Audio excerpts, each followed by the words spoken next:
Iran Israel സംഘർഷത്തിന്റെ വിശദമായ വിവരങ്ങൾ നമ്മൾ രാവിലെ നൽകിയിരുന്നു.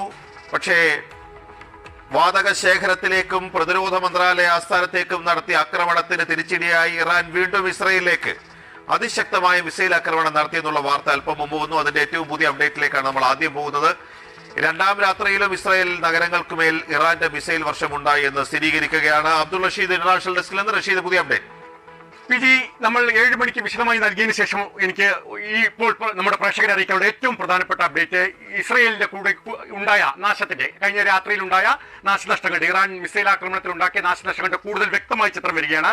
മരണസംഖ്യ 7 ഉയർന്നിരിക്കുന്നു. 200 പേർക്ക് പരിക്കേറ്റിരിക്കുന്നു. അതായത് കഴിഞ്ഞ ദിവസം നടത്തിയതിലും വലിയതും വ്യാപകവുമായ ഒരു ആക്രമണം ഇറാൻ മിസൈലുകൾ ഉപയോഗിച്ചുകൊണ്ട് ഇസ്രയേലിനുള്ളിൽ നടത്തിയിരിക്കുന്നു. പ്രധാനപ്പെട്ട നഗരങ്ങൾ കഴിഞ്ഞ ദിവസം ടെല്ലവീവും ജെറുസലേമുമാണ് ലക്ഷ്യം വെച്ചത്. ഇന്ന് പ്രധാനമായും ഹൈഫ ലക്ഷ്യം വെച്ചു. ഹൈഫയിൽ നിരവധി പേർക്ക് പരിക്കേറ്റിട്ടുണ്ട്.